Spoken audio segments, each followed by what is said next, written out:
Okay, so hello guys, this is Anmal, Arjun and Gazev.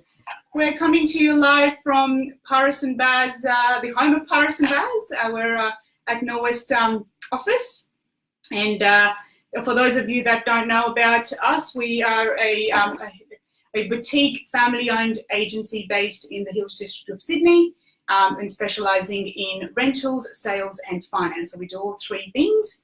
And today we're joined by Arjun Paliwal from, hello. Hello. Thank you for joining us. Nice. From Investor Kit. And the topic of discussion today is negative gearing versus positive gearing and what implications it has on property portfolio and growth and which strategy is better in the long run.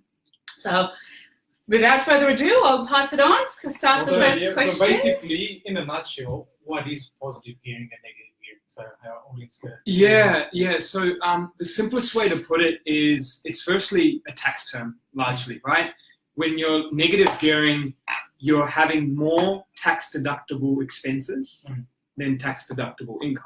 So the simplest way to say it is you're having an asset where you've bought an investment property and your rental income is lower than the tax deductible expenses such as interest, rates, water, landlord insurance, body corp, and so forth. Yeah. And on the flip side, in positive gearing, what you're saying is, well, my tax deductible income is more than my tax deductible expenses. Correct. And the hope of it really is, in one way or the other, you're getting a tax sweetener on one end, or you're making money on top on the other end. So that's the simplest way to explain it. Right. So in the long run, what strategy would you use?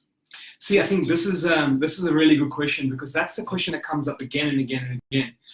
Ideally, negative gearing and positive gearing isn't actually a strategy. Yeah. It's just a taxable outcome. It just happens if that X happens, whether it's earn more or earn less. Yeah. But if you think of the conception and why people in their head are going, why should I negative gear? Yeah. They're saying, well, prices went up rapidly in an area. Yeah. The rental is not moving up at the same pace, and it has left a bit of a gap between the yield and what you pay to get it. Yeah. And you see that a lot in more premium markets or markets closer into the CBD. Yeah. And what happens there is people are saying, well, I'm going to buy here because I hope that the capital appreciation long term is really going to outweigh whatever money I'm losing in the short term. And so from that, people are saying, I'm okay to lose that short term money because the government's going to give me back some, right? Yeah. So that's where the whole idea of negative gearing is coming in for. And also what that does from the government level, you're thinking, well, if I'm going to buy if people are going to buy negative gearing property, you're basically not going to pay us tax now because we're giving you tax back. Yeah. However, there's going to come a time where hopefully things have turned positive. Rents have gone up, or maybe interest expenses and things have come down. And then when that day that it becomes positive, you start to become one of those people who pay tax. Okay. And so there's almost like the government's giving you an investment. You're a business owner. And as that business owner, you're saying, well, hey, look, if you invest in us at startup phase, maybe later on when things go well, we'll be able to pump you back with the dollars, right? Yeah. So that's the whole concept about it when people go, well, I'm going to negative gear. But when you said strategy, you don't want to think it's a strategy. It's just an outcome of the strategy of buying good property. Yeah. Then on the flip side, you've got positive gearing. Again, it's not a strategy. It's just the outcome of buying a property where the rental income's quite high. Now, sometimes you can say you can't guarantee capital growth. So you might go in the head and say, buy negative geared property and go, no, look, it's negative geared. It's going to be a good property. No, well, there's lots of property across the country. It's negative geared. It doesn't mean it's a good investment. However, if that investment does work out, then that's the tick from your end. But if it doesn't, you'll start looking back and going, well, I was losing money every year. I got some back, but you don't get all of it back. And each year I was losing that money, and the goal I wanted for capital appreciation didn't happen. So then that's where you'd wonder, okay, if I had gone positive gearing, I would have said, well, I would have had money in my pocket each time, or I would have had that money sustaining the risk that I have, and in the longer term, it had that capital growth too. So I think from that perspective, if you say, well, look, Arjun, it's not even a strategy, it's just the outcome, then you start thinking, well, my focus shouldn't be on the tax outcome. It should be on the property I'm buying. And if the tax outcome means I paid a little or I lost a little, Depends on the end. it depends on the end result. So basically, in a nutshell, it depends on the investment you're buying before you can work that as a strategy, positive or negative. Exactly. Because if that investment makes sense and you're, say, in a position of high cash funds, and you can actually, you know, have some buffers aside. It becomes a calculated risk. But again, it becomes a calculated risk without the guarantee, because either side doesn't provide the guarantee of the end result. So when people are considering it, I think the picture shouldn't come in, okay, do I want a negative gear or positive gear? It's, what are the goals I'm trying to achieve in my portfolio and the property I want to buy? And does that property ticket, okay, well, why? Now let's break down into what the outcome is. Oh, look, it's positive gear. Oh, look, it's negative gear. And then from that, you work out to say, am I accepting the tax that I'll potentially have to pay on the income that'll rise? Or am I accepting of the loss that I might have with my money in my position? So I think it's really personal where people should consider. So it depends on each individual customer. So it's the end goal that you're trying to achieve with the investment side of things, and that's what's going to determine whether it is beneficial for you to have a negatively geared property or positively geared.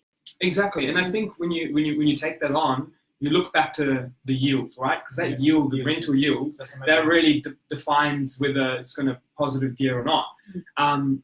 I think people should, you know, look at that as one component and consider this. Do not make the common assumption that something that's lower yield might give you more growth straight away and something that's higher yield might not. If you look at the extremes, sure, if you're going to go out to some place that's 10, 15, 20% yield, you wonder, why doesn't everyone buy that, right? Because you could just sit on it and never have to work again, right? But then on one end you go, well, okay, if everything grows so much here, why doesn't everyone buy that? So then when you look at it deeper, you'll find the yield suppressed in the low yielding environment because the price went up. And if that price went up really quickly, how likely is it to keep going up quickly and quickly and quickly again? Whereas if you look at some of the fastest growing markets over the last few years, you're looking at, you know, parts of Ballarat, you know, parts of Tasmania, even parts of, you know, if you're looking even a couple of years ago, you look at Newcastle and a few other areas. When these areas took off, they weren't low yielding assets. They were pretty high. And that was a busting the myth right there that, okay, these are high yielding assets that grew. Well, largely, you know, a lot of Sydney and a lot of outside of Sydney even used to be high yielding assets too. Back in 2008, 2009, where we are, 4-bedroom homes of 5.5%, 6% yields. It's just that they went down because the price just shot up, right? So I think when you consider that, the yields is an important part, but not to go, oh, do I go cash flow? Do I go capital growth? You can have both, but it's about just that property itself, not the thing. So basically, there's a lot of talk about negative gearing getting abolished. So consumers are worried about that. What's your thoughts on that?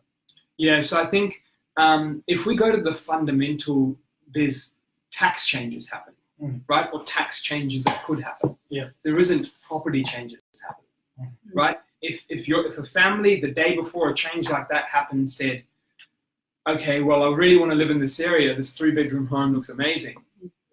Just after something changes in the tax law, they're not going to go, well, that 3-bedroom sucks. They're going to say that. If they like the pool over there, if they like the house, they're not going to change their mind. So I think when we're investing, whether it's one type of government or another, they're constantly changing, first of all. Like over years, we haven't had one for like 30 or 40 years. You'll have different policies come into place at different times. Yes, some I'm going to agree with and some I won't. But when we look at it as an investment in someone who's worried, the fundamental of you buying a property was to buy somewhere that puts a roof over someone's head and you hope that they pay you more per week or more in the long run to emotionally bid up prices and either create capital growth or create a rental income. And if you go in with the hat on that that's the effect that I'm buying for, well, today a policy might change. Do they stay on as government for 4, 8, 12 years? Right? It just depends. But obviously the other thing also is that the negative gearing policy that they have recommended is a recommendation at the moment. It's not. It hasn't gone through legislation. It still has to go through the cycles, be implemented, become legislation, and then after that have a effective from date. And even then there is a grandfathering clause, which means anything purchased prior would not be affected. So in terms of the the immediate impact, it may not be felt until first, if Labor comes in market, or second, that the actual policy gets implemented and becomes in effect. Exactly right, and there's so many stepping stones along the way to think of. But even then, I think some people should think, well, your goals can be set in stone, but your plans should be in the sand, right? Like I've heard that from a good friend of mine, and he was saying that, and that makes perfect sense. You can't go thinking everything tax-wise or everything property-wise or everything, what people want in terms of demand or supply that's coming will be the same forever, right? Your goal is, my goal is to have a portfolio for generational wealth, a safety net, passive income, whatever the goal is. If you flip it backwards, you go, all right, that goal doesn't change. I don't care who's in government. I don't care what tax comes in. I'm hitting that goal. What needs to change is the plan to get there. Like, you can do your part to, go against certain changes, or you can do your part to go with certain changes. But when that change happens, you've got to move. You've got to adapt. Right. So that's my thoughts on that. So what we are seeing, the investors are stimulating the economy. They're back in the game, obviously, with these changes coming in. We buy the property now, so we can grandfather it. So It's interesting, right?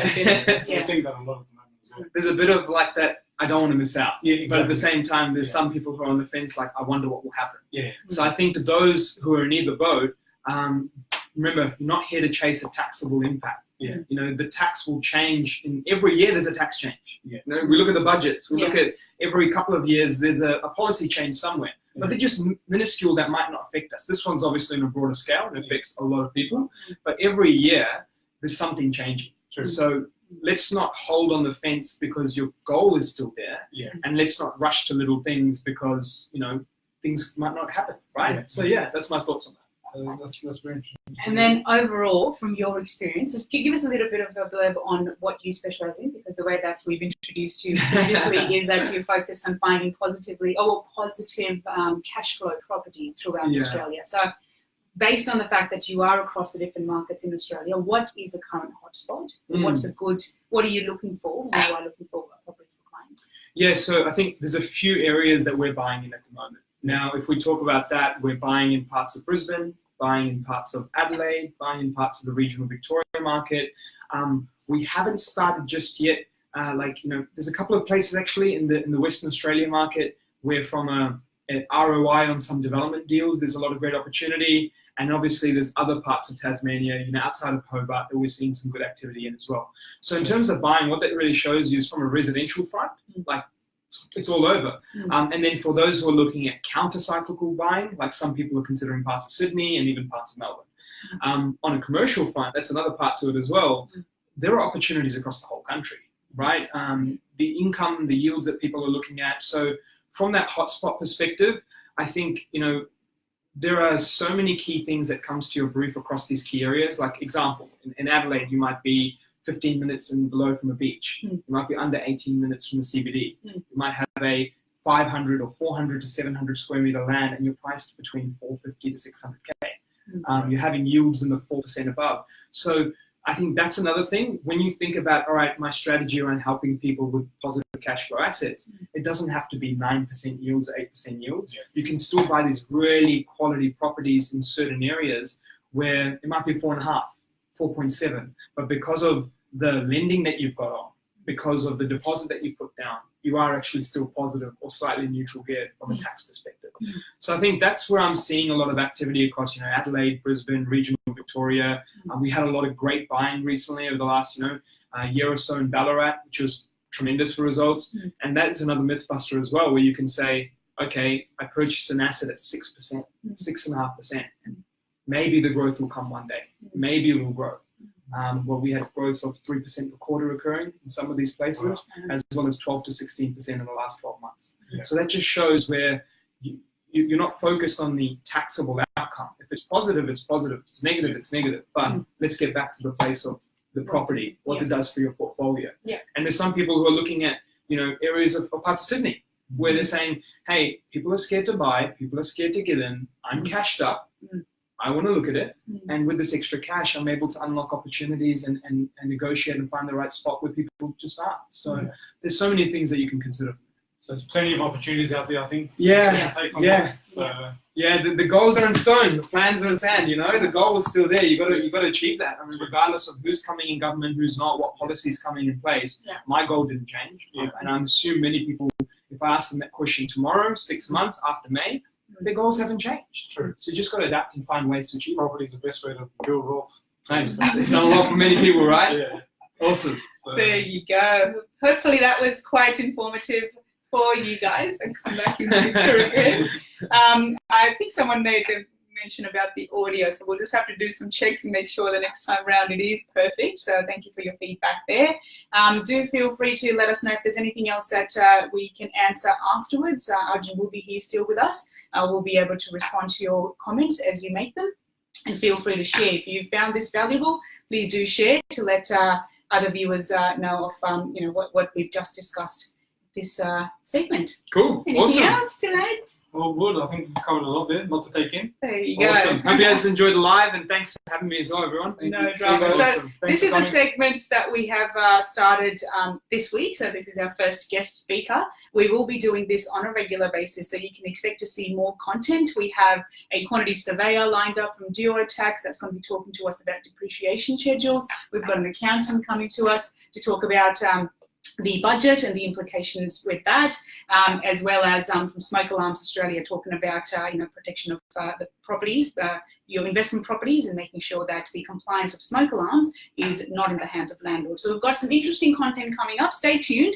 This is going to be a regular segment, and feel free to shout out and send us any questions or any areas of topics or that you would like us to cover in the next lot of live videos that we do. Thank you so much for tuning in, and we'll see you guys next time.